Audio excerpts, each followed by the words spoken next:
That massive Minnesota fraud scandal is in spotlight today on Capitol Hill. 2 Senate hearings zeroing in on where the money went and who cashed it in. By the way, the money now being looked at is about $9 billion.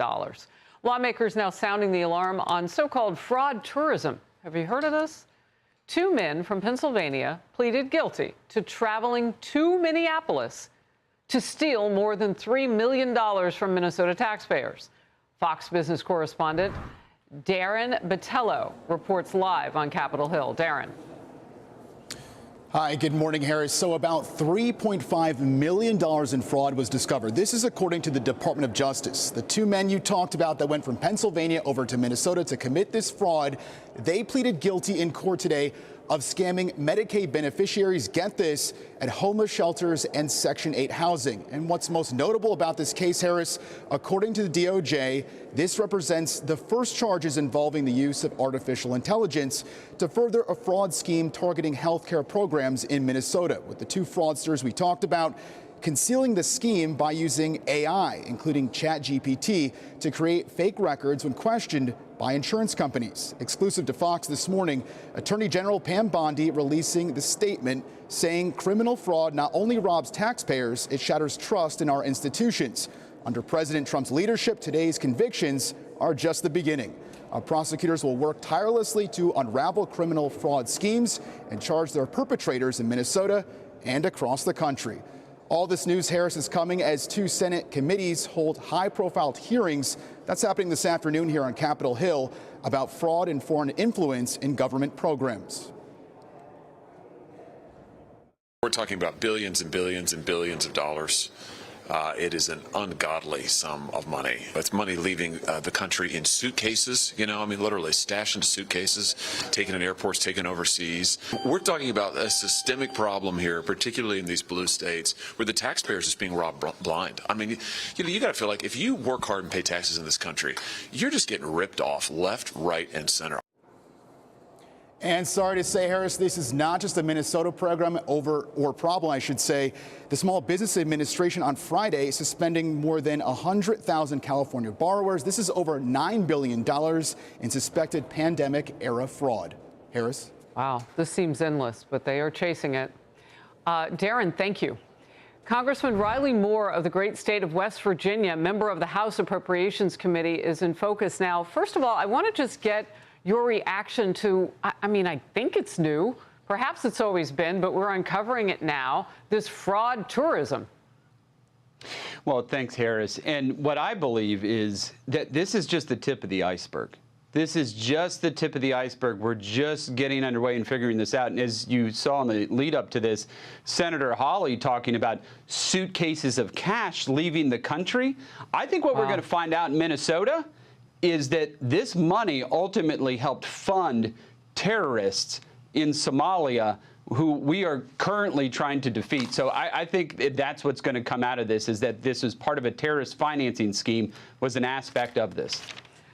You and I have talked on previous occasions, as we both have adhered ourselves to what's going on against Christians around the world, particularly in one place. And people have heard me say this, where there is persecution and execution of Christians, and that is Nigeria. Now the United States and Nigeria are moving forward on a new security agreement. In fact, just this past weekend, gunmen killed 3 people and kidnapped 11 others, including a Catholic priest. That comes as more than 160 kidnapped Christians were freed last week. So that's a movement. However, many others were killed. President Trump warned last November that U.S. aid would be cut if Nigeria failed to protect the people there. No administration in modern history has done more to confront the plight of persecuted Christians around the world than we have. With us, it's a mission. A lot of anti-Christian bias, and you see it going in foreign countries. I mentioned Nigeria. There are others. We're hitting them very hard. My administration is confronting head-on the militant and really intolerant campaign that tried to drive religious believers out of public life. A Nigeria-based human rights organization says more than 7,000 Christians were killed in Nigeria just last year alone. And by the way, those numbers don't go all the way until the end of the year. So they are higher. And as that information becomes available, we will report it to you. You add that to the 125,000 killed since 2009. Congressman, you recently went to Nigeria to learn more about the violence firsthand. I know you briefed the president on this. You turned in a report after that. But now you have said, and I want to quote you, that in the past few weeks, we have seen one of the most horrifically bloody days in recent history. Why do you say that? Well, right now, the folks that I am talking to on the ground have described what's happening in the Middle Belt and the north of Nigeria right now in the last 10 days as a bloodbath. Potentially as many as 300 have been killed throughout that region of Nigeria. We've had this priest who has been kidnapped as well with 10 of his parishioners. 3 of them were killed in one of the states of Nigeria where we had about 150 people killed. And I will point out, a lot of those were Muslims, actually, that were refusing to submit to Sharia law and were trying to follow the Constitution of Nigeria. They were killed, but amongst those were also Christians, and they were burned inside of a church. They set it on fire. So it's just wanton death and murder and destruction that continues. But working with the administration, we are making steps in the right direction to address this persecution. The president is very singularly focused on addressing this. We now have special forces in Nigeria in a non-combative manner. They're there assisting the Nigerians. We have just signed a security cooperation roadmap with the Nigerian government and their military to continue to work on this. And we have also conditioned their security assistance in the last state foreign operations bill and appropriations that was just signed into law by President Trump. Yeah, this is a lot of movement. You were talking about that one area, and residents told Reuters the attackers that hit their village were jihadists. In fact, these Islamic radical jihadists are what are being pointed to. You and I have talked about them before. They had been preaching inside their village, urging the locals to abandon Nigeria's state and their religion, Christianity, and adopt Sharia rule. When the villagers refused, the militants opened fire on them. So you're right, it's not just the people who are already Christians, it's those who might be open to helping Christians at this point.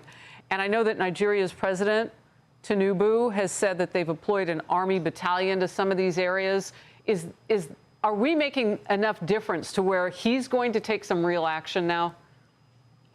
Yes, but one of those actions that he needs to take, and he has said, he stated this publicly just when he was, prior to being president, was in the Senate, or governor rather, is that he wanted to see a federalized police force, which is absolutely something that has to happen. Each state has to have the ability to secure their own people. Right now, you just have the police force in Abuja. It's a national police force. We need to arm the different police forces of the states throughout Nigeria to be able to protect the Christians that are being martyred throughout this country and provide security in a country that is facing massive insecurity challenges because of this centralized control right now that's been taking place. Well, look, Congressman Moore, I know you've been all over this. Religious freedom is something that we stand for in this country, and when we see light being covered by darkness, we want to help. Thank you for all that you're doing, and thank you for the latest on all of this. Thank you. God bless you. God bless you. I'm Steve Ducey. I'm Brian Kilmeade. And I'm Ainsley Earhart. And click here to subscribe to the Fox News YouTube page to catch our hottest interviews and most compelling analysis.